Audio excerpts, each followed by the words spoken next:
dan mengalihkannya berupa tidur, tapi tidur di pangkuan Wonjun. Bahkan ia memegang tangan Wonjun dan Wonjun memegangnya balik. Alas ya boy. Dan episode 3 pun selesai.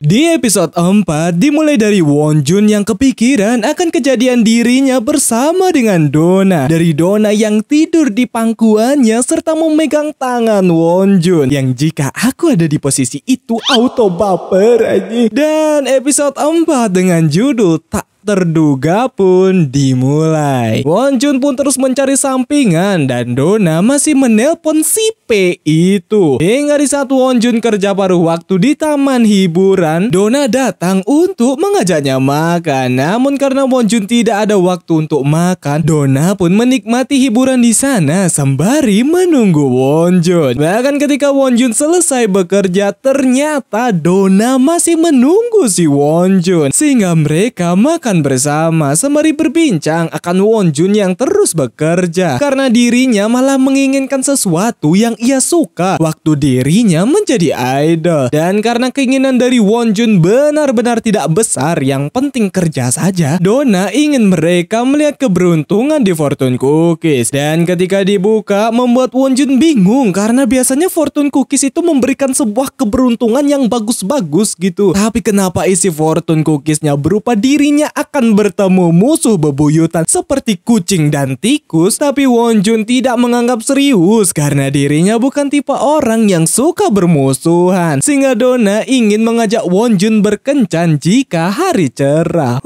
Kencan? Pertemanan apa yang ada kencannya anjing? Hingga di saat balik Wonjun yang ketiduran, Dona memberikan senderan untuk Wonjun. Dan isi dari Fortune Cookies si Dona berisi lupakan cinta yang lama dan mulailah cinta yang baru.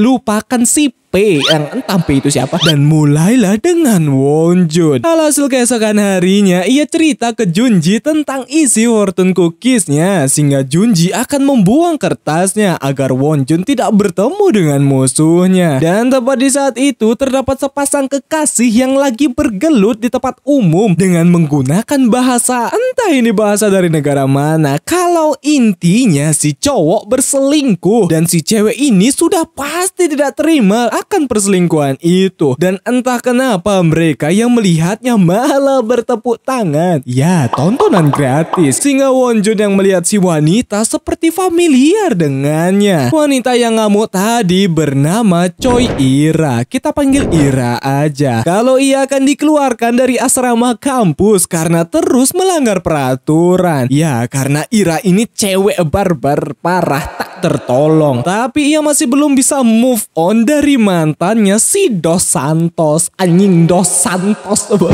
Ketika Wonjun di kampus, ia mendapatkan pesan grup akan Dona yang sebelumnya menemui Wonjun karena ternyata terdapat paparazzi yang memfoto mereka waktu makan. Sehingga Wonjun yang melihat komentar-komentar netizen cabang Korea dibuat tidak habis pikir karena kejam-kejam sekali komenannya. Sehingga sesampainya ia di kos, ia pun memberitahu hal itu ke Dona. Tapi Dona sudah terbiasa dengan komentar-komentar itu. Apalagi ketika Wonjun kesal dengan para netizen, Dona menggoda Wonjun untuk mengumpat kepadanya karena Wonjun terlihat seksi. What the hell nih? Seketika membuat Wonjun kesal akan hal itu. Tapi di saat itu ia memberitahu jika Dona ada klarifikasi atau konferensi pers, maka ia akan menemani Dona sebagai teman. Tapi Dona bertanya, bisakah Wonjun berkata kalau ia menyukainya? Sembari menggoda Wonjun yang makin membuat Wonjun kesal karena ditarik ulur mulu sama si Dona ini. Kadang diberi harapan, kadang tidak. Dan Junji yang melihat isi Fortune Cookies dari Wonjun, ternyata isinya bukan yang musuh, melainkan itu punya Dona. Seakan cinta lama dari Wonjun itu Junji jadi bersamalah dengan cinta baru, yaitu si Dona. Dona. Tapi di saat ia makan bersama dengan keluarganya, suasana dari keluarganya benar-benar suram. Tidak ada kehangatan di dalam keluarga Junji. Apalagi ayah Junji meminta mereka untuk tidak ada yang menggunakan sosial media. Sehingga Junji yang akan menonaktifkan akunnya, ia melihat berita dari Dona dan ia sadar kalau itu adalah Wonjun. Dan keesokan harinya Dona terbangun dan melihat hari begitu cerah. Sedangkan Wonjun yang mencuci, ia pun dibuat terkejut dengan kertas isi musuh itu yang membuatnya panik karena sepertinya hal itu benar-benar terjadi dan amit-amit semoga tidak terjadi. Dan tepat di saat itu Ira dan dua bestinya pergi ke suatu tempat, balik ke kos yang dimana Dona berniat untuk mengajak Wonjun berkencan karena harinya lagi cerah. Awalnya Wonjun enggan karena ia ada ujian, tapi karena Dona memaksa dan akan memilihkan outfit untuk Wonjun, Wonjun pun meminta Dona untuk menyimpan beberapa outernya agar Dona tidak dikira tinggal sendirian. Namun tepat di saat itu Yuntae menelpon, bahkan ia meminta tolong ke Wonjun untuk segera datang karena kalau tidak habis riwayatnya. Alhasil Wonjun utiwi ke sana dan ketika sampai ternyata Yuntae mengajak Wonjun untuk berkencan buta dan itu bersama si Ira. Sehingga Wonjun dan Ira dibuat terkejut akan hal itu. Bahkan Wonjun ngeh kalau ia punya musuh selama ini. Terlihat ketika Wonjun akan melihat dunia dan kelahirannya barengan dengan si Ira. Dan ibu mereka sama-sama berniat untuk menjodohkan mereka ketika sudah berjembut nantinya. Dan seiring mereka tumbuh, Wonjun terus dijahili oleh si Ira dan itu terus berlanjut sampai numbuh bulu dikit. Tapi karena Ira pindah ke Brazil, mereka pun tidak pernah bertemu lagi. Dan sekarang bertemu kalau kekacauan dulu akan terulang lagi menimpa si Wonjun. Bahkan Wonjun langsung pura-pura tidak mengenal Ira. Sedangkan Dona, ia yang menyimpan outer dari Wonjun, tiba-tiba listrik di kosnya padam yang membuatnya panik akan hal itu karena bisa saja itu ulah dari paparazi. Wonjun pun masih kesal dengan adanya Ira di hadapannya. Bahkan ketika bermain permainan dan Ira terpilih untuk membelai wajah nomor 4 yang dimana itu adalah Wonjun, membuat Wonjun panik akan hal itu. Apalagi ketika Ira ingin mencipoknya, makin membuatnya panik. Sedangkan Dona yang menunggu Wonjun, Yuntae yang datang dengan keadaan mabuk. Dona bertanya habis dari mana Yuntae. Yuntae memberitahu tentang kencan buta tadi. Bahkan ketika ia melebih-lebihkan Wonjun yang sangat GG gaming sekali di sana, membuat Dona kesal akan hal itu. Apalagi ketika Yuntae berkata kalau Wonjun tidak akan pulang karena ia akan wanita, membuat Dona cemburu akan hal itu yang padahal Wonjun lagi menangani Ira yang mabuk berat. Bahkan Ira menangis karena dirinya belum bisa move on dari Dos Santos yang membuat Wonjun harus mengantar Ira balik ke asramanya. Sedangkan Dona, ia pun menunggu Wonjun sembari ngudut. Dan ketika kembali, Wonjun pun mempertanyakan Dona kenapa di luar. Apalagi tangan Dona yang terluka akibat udut tersebut. Sehingga Wonjun segera menangani hal itu berupa mengkompresnya dengan es batu. Dan karena Wonjun bau miras, ia pun mempertanyakan hal-hal yang dilakukan oleh Wonjun tadi. Apalagi ia mencium parfum wanita. Tapi respon dari Wonjun seakan biasa-biasa saja. Dan wajar saja jika ada bau parfum wanita, kan kencan buta memang ada wanitanya. Serta mengkompres luka itu yang membuat Dona baru menyadari sakitnya. Sehingga Wonjun berkata kalau memang seperti itu, awalnya mereka tak sadar telah terluka. Namun ketika menyadarinya, luka itu mulai terasa perih dan mengusikkan. Tapi itu bukan tentang luka bakar, melainkan perasaan nyesek dari Dona ketika Wonjun dengan wanita lain. Sehingga ia mendekati Wonjun dan mencipoknya. Wow. Halas iya puy.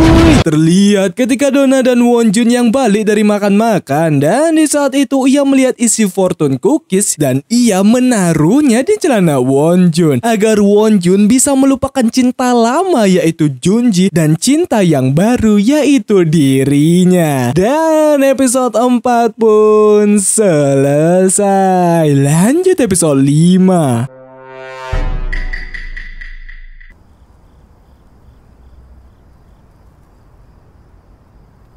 Di episode 5 dimulai dari Donna yang mencipok Wonjun yang membuat Wonjun terkejut dan mengalihkannya berupa menghidupkan listrik di tempat Donna. Bahkan Wonjun langsung tidak bisa tidur akan cipokan tak terduga itu. Dan episode 5 dengan judul Ciuman Tak Berarti pun dimulai. Bahkan ketika di kampus Wonjun terus kepikiran akan hal itu sehingga dirinya yang balik dan melihat ada Donna di kasurnya. Wonjun pun bertanya kenapa Donna mencipoknya. Donna berkata tidak ada alasan. Apakah perlu ada alasan? Ya perlu dong Sehingga Wonjun bertanya Donna menyukai dirinya. Tidak kan? Dan ia tidak mencipok temannya sendiri. Oleh sebab itu mereka jangan melakukan hal di luar batas pertemanan. Tapi jawaban dari Donna, Wonjun membosankan dan ia tidak mengharapkan cinta dari Wonjun. Tapi Wonjun berkata ia berdebar akan cipokan itu dan ia tidak mau merasakan berdebar ketika hal itu tidak berarti. Responnya Wonjun boleh berdebar karena yang lain juga begitu. Jadi Wonjun tidak ada bedanya.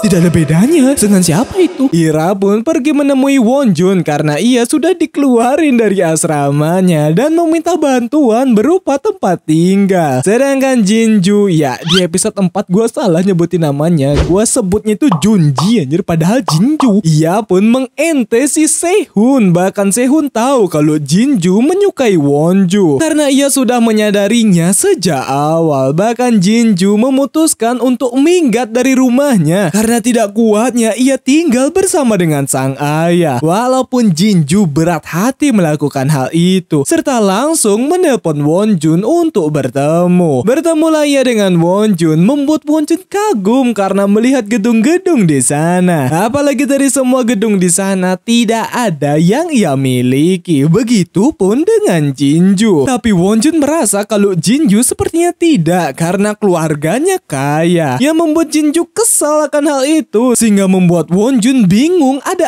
apa dengan Jinju. Alhasil Jinju menangis karena masalah keluarganya ia menjadi seperti itu dan berkata ke Wonjun untuk jangan pergi terlalu jauh darinya. Yang membuat Wonjun kepikiran dan takut kejadian yang sama akan terulang lagi. Dan ia pun akhirnya dapat tempat tinggal yang dimana ia akan tinggal di tempat Wonjun. Bahkan ternyata Jinju akan tinggal di sana juga. Hingga di malam harinya Ira yang mencari udara segar bersama dengan Wonjun. Ia pun bertanya akan Donna itu orangnya seperti apa karena ia akan tinggal bareng dengannya. Tapi Wonjun tidak tahu bahkan kesal karena ia tidak mengetahuinya. Dan ketika sampai Ira dan Jinju yang asik berbincang, Donna masih belum terbiasa akan hal itu. Dan tepat ketika Donna ngudut di luar, ia dihampiri oleh Jinju. Mereka pun berbincang alasan Donna mencari teman sekamar. Begitupun dengan Jinju yang minggat dari rumahnya. Tapi di saat itu ia memberitahu akan dirinya yang sudah mengungkapkan perasaannya ke Wonjun. Ya walaupun bukan secara gamblang. Dan ia datang untuk mendengar jawaban dari Wonjun. Dan Donna berkata kalau ia tidak mendukung Jinju akan hal itu karena ia suka juga dengan Wonjun. Tapi Jinju berkata seberapa dekatnya dirinya dengan Wonjun. Terlebih lagi ia tahu jika Wonjun menyukainya. Begitupun dengan dirinya. Mereka begitu mirip dan di dunia yang sama. Sehingga Donna kepikiran akankah Wonjun memilih Jinju daripada dirinya. Dan ia pun seperti biasa bertemu dengan bestie-bestinya. Ia cerita kalau tadi pagi ketika ia kebelet boker, ia masuk ke kamar mandi pria dan ada si Jongho yang lagi mandi. Yang membuatnya terkejut sekaligus sangi dibuatnya. Yang membuat mereka bertiga heboh seakan dunia milik mereka bertiga. Dan Donna ia pun kepikiran akan perkataan Wonjun waktu itu dan merasa sepertinya ia memang akan terente Wonjun karena Wonjun menganggapnya teman. Alhasil ia pun pergi ke sebuah klub untuk party. Memang ciperi pam-pam mah. Dan di kos, Jinju pun ingin meminjam selimut dari Wonjun. Dan Wonjun memperbolehkannya dan itu ada di kamarnya. Dan ketika di kamar Wonjun, ia pun melihat sebuah buku yang berisi foto mereka dulu bertuliskan soulmate atau belahan jiwa. Sehingga membuatnya senang akan hal itu. Tapi di saat itu ia melihat sebuah udut dan itu udut dari Dona di kasur Wonjun. Sudah pasti membuatnya nyesek dan Wonjun menyadari akan hal itu. Sedangkan Dona yang di klub, ia pun bertemu dengan teman lamanya waktu masih menjadi idol. Serta mereka ngudut bareng sambil berbincang akan karir mereka dulu. Balik ke kos, kalau di saat itu Wonjun dan Jinju sangat awkward sekali yang membuat mereka tidak ingin mengusiknya. Tapi ketika selesai, Wonjun ingin mengajak Jinju jalan-jalan sebentar. Tapi karena mereka diam-diam baik, ngomong cuk. Jinju yang melihat permainan di sana ingin memainkannya, tapi Wonjun meminta Jinju untuk berhenti karena permainan itu sudah rusak dari awal. Sehingga Jinju akhirnya cerita tentang keluarganya, kalau ia sangat senang ketika orang yang ia suka mengutarakan cintanya, yaitu si Wonjun waktu itu. Benar-benar membuat Jinju sangat bahagia karena semua keinginannya akan terwujud bersama dengan Wonjun. Tapi ketika sampai di rumah, ia melihat kakaknya dihukum berupa dipotong rambutnya karena keciduk pacaran dengan seorang pria. Sudah pasti Jinju takut jika kejadian yang menimpa kakaknya terjadi juga pada dirinya. Oleh sebab itu ia mengghosting si Wonjun. Dan Wonjun ia pun berkata ke Jinju kalau dulu ia sangat menyukai Jinju. Saking sukanya ia enggan menemui Jinju karena takut tersakiti. Serta ia berharap bisa menghibur Jinju di saat sedang kesulitan. Tapi karena waktu sudah jauh berlalu, ia mengente si Jinju. Hai, kok kasihan ya aku melihat kisah cinta Jinju menjadi seperti itu. Anda telat sih, karena ada orang yang baru yang pas-pasnya Wonjun lagi sakit hati karena Anda. Coba aja tidak ada Dona, mungkin Wonjun masih suka sama Anda. Tapi kan Anda bukan tokoh utama, jadi sabar ladies. Mungkin di lain drakor kamu yang jadi tokoh utama pasti happy ending.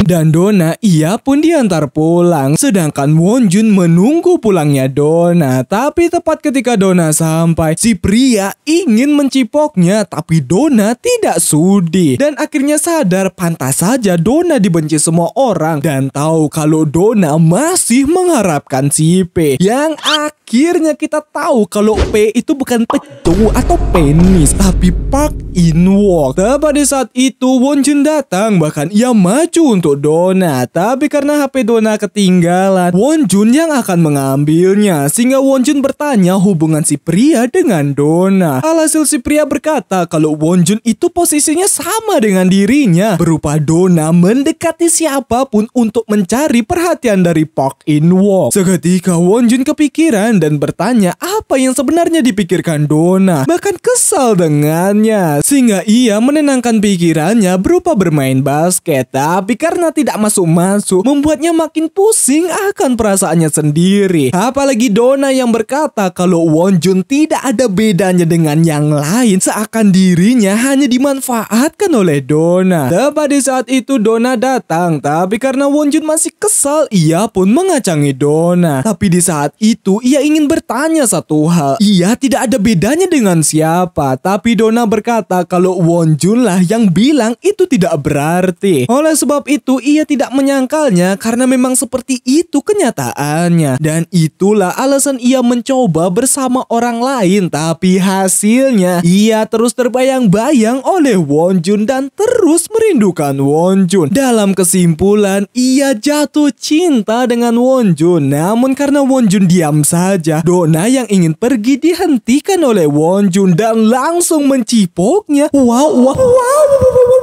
Sehingga Dona bertanya, bukannya Wonjun tidak mencipok teman? Wonjun membenarkannya sembari meluncurkan cipokan yang kedua. Wow. Dan episode 5 pun selesai. Lanjut episode 6.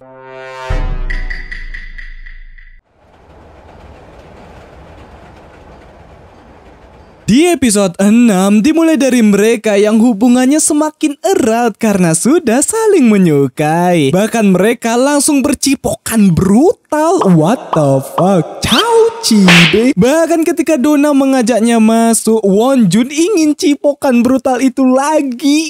Anjing, kenapa ceritanya jadi seperti ini? Padahal udah bagus loh. Dan episode 6 dengan judul Keambiguan pun dimulai. Terlihat Ira yang lagi sparring jiu-jitsu bersama dengan Junghon dengan penontonnya para bocil. Dan di sana Ira yang memenangkan sparring itu. Bahkan Ira benar-benar terus mendekati Junghon karena ia suka dengannya. Tapi Junghon tidak peka akan hal itu. Apalagi ketika Junghon berkata kalau Ira lupakan saja Dos Santos itu karena Ira tidak bisa mengubah manusia dan akan terus menyakiti Ira. Seketika membuatnya makin jatuh hati dengan si Junghon. Berita tentang comebacknya Dream Suite pun tersebar dan Wonjun yang lagi bersama dengan Sujin. Wonjun terus mempertanyakan Donna menurut pandangan Sujin. Seketika membuat Sujin bingung akan hal itu. Semenjak kapan Wonjun tertarik dengan Donna? Dan ketika Sujin tidur yang dipenuhi dengan koleksi Dream Suite garis keras sekali si Sujin ini, Wonjun melihat artikel mengenai Donna dan isinya cuma drama kehidupan pribadi dari Donna baik ibunya yang punya hutang dan yang lainnya. Tapi ketika ia melihat footage Donna waktu photoshoot, membuatnya senyum-senyum sendiri serta langsung menelpon Donna. Kalau di saat itu Wonjun cerita mengenai ayahnya yang dulu punya toko dan bisa mengerjakan banyak hal. Namun ketika ayahnya berpulang, ia jadi tidak punya tujuan dan lebih mudah menyerahkan sesuatu. Apalagi ia merasa serakah karena ia suka dengan Donna, cemburu pada orang yang menyukai Donna dan ia ingin tahu cerita Donna. Tapi tiba-tiba Wonjun berlari menuju stasiun untuk balik ke kos karena Donna berkata kalau ia ingin bertemu. Langsung muda bucin aja. Sampailah ia dengan penuh semangat dan sudah melihat Donna yang lagi tidur di kasurnya. Sehingga Donna yang melihat Wonjun yang benar-benar datang, ia pun terus memegang tangan Wonjun sehingga mereka tidur saling berhadapan-hadapan dan berpelukan. Yang sudah pasti paginya itu kesemutan itu tangan bro, dihampit badan. Memang romantis tapi bikin tangan mati rasa bang. Hingga keesokan harinya mereka yang akan sarapan pagi bersama. Yuntek yang mempertanyakan di mana Donna. Jinju merasa kalau Donna masih belum bangun. Tapi tiba-tiba Donna keluar dari kamar Wonjun. Seketika membuat mereka not responding untuk sejenak karena what the fuck me? Disusul dengan Wonjun. Seketika mereka bertanya apakah Wonjun dan Donna tidur bersama dan apakah mereka berpacaran. Jawaban Wonjun, ia menyukai Donna. Seketika Jinju yang mendengarnya terasa hatinya dicabit-cabit, dibakar dan dihanyutkan ke dalam laut paling dalam seluruh dunia. Yang membuat Yuntek, Junghon dan Ira bertanya-tanya sejak kapan hubungan Wonjun dan Donna terjadi. Apalagi ketika ditanya hubungan mereka dan Wonjun hanya berkata ia menyukainya, makin membuat mereka bingung. Dan Donna, ia pun didatangi oleh ibunya. Kalau kedatangan ibunya meminta Donna untuk balik menjadi idol. Tapi Donna tidak mau karena ibunya hanya datang ketika ada maunya saja. Dan ketika Wonjun kerja, ternyata Jinju tidak kerja. Ya, karena masih nyesek akan kejadian tadi pagi. Dan di saat itu showcase dari Dream Suite dilakukan dan Donna datang ke sana untuk melihatnya. Dan Wonjun, ia pun mendapatkan telepon dari Jinju. Sempat enggan menjawabnya, tapi ia menjawab telepon tersebut kalau Jinju mengajak Wonjun pergi melihat kembang api dan ia tidak mau mendengar alasan apapun dari Wonjun. Sedangkan mereka bertiga yang melihat pertunjukan kembang api, Ira pun mengkode-kode ke Junghon kalau pria yang ia suka tidak tertarik dengannya. Yuntek yang kepo terus mempertanyakannya, apalagi ketika Ira merangkul Yuntek, ia malah baper dengan dengan Ira. Dan Jinju yang kesana dibuat terkejut karena Wonjun beneran datang. Mereka pun menonton kembang api bersama. Kalau di saat itu ia ingin mengutarakan sesuatu dan meminta Wonjun untuk tidak melihatnya ketika ia mengutarakannya. Kalau ia menyukai Wonjun, dan itu terjadi waktu dirinya pertama kali melihat Wonjun. Dan untuk bisa dekat dengannya, ia pun meminta Wonjun untuk mengajarinya matematika. Sehingga di sanalah hubungan mereka menjadi lebih dekat dan lebih dekat, yang membuat hari-hari Jinju berwarna dibuatnya. Apalagi dirinya ingin mengutarakan rasa sukanya ke Wonjun, tapi ia takut kalau hubungan mereka jadi canggung, apalagi pertemanan mereka menjadi hancur. Dan ketika dirinya mengghosting Wonjun, ia tidak bisa memberitahu alasan karena ia belum berani untuk melakukannya. Dan ia sudah tahu terente, tapi ia mengutarakannya agar tidak menyesal karena memendam terlalu lama. Ia selalu menyukai Wonjun dari awal bertemu sampai sekarang. Wajir, kasihan betul, disebut gitu di posisi Jinju. Sabar ladies, next drakor mungkin kamu happy ending. Dan Dona ia yang datang melihat si Park In-woo, yaitu manajernya, dan hanya melihat ke sana. Apakah Dona masih berharap dengan Park In-woo ini dan menjadikan Wonjun pelampiasan semata?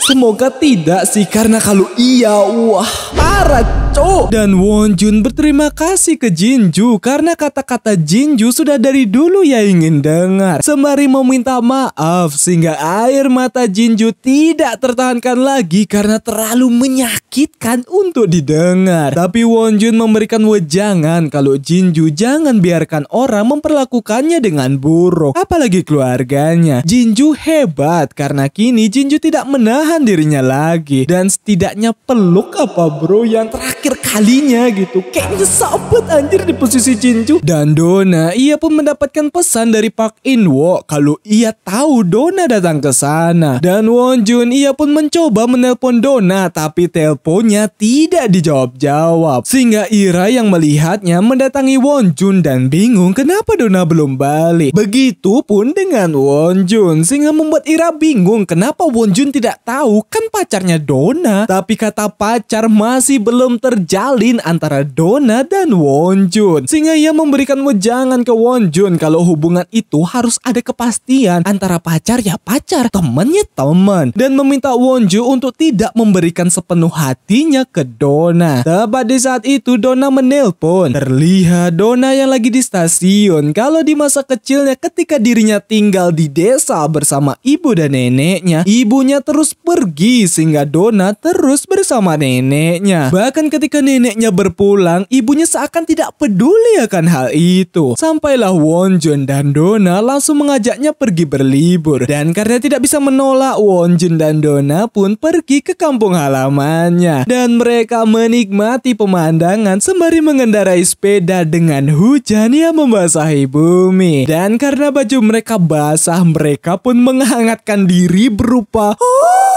ya, kalian tahulah ujungnya kemana.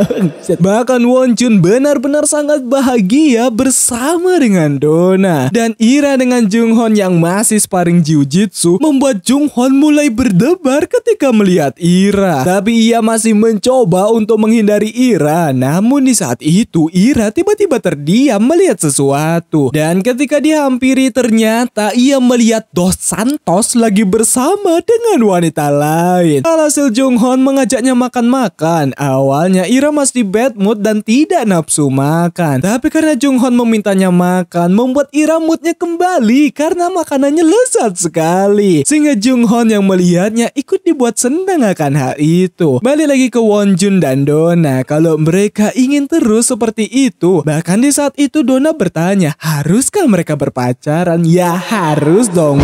Pakai ditanya lagi. Mereka masih tidak melepaskan tangan satu sama lain. Namun ketika kembali, ternyata si Park In-wook ada di sana dan Donna melepaskan tangan dari Wonjun. Apalagi ketika Wonjun menghentikan Donna melepaskan tangannya lagi. What? Apakah dugaanku benar kalau Donna cuma menganggap Wonjun itu pelampiasan? What the fuck? Terlihat ketika Donna yang beranjak remaja kalau di saat itu ia menelpon manajer Park In-wook dan dari sanalah ia kenal dengan Park In-wook. Bahkan Park In-wook yang membuat Donna menjadi idol seperti sekarang. Dan episode 6 pun selesai. Lanjut part 3 yaitu part terakhir.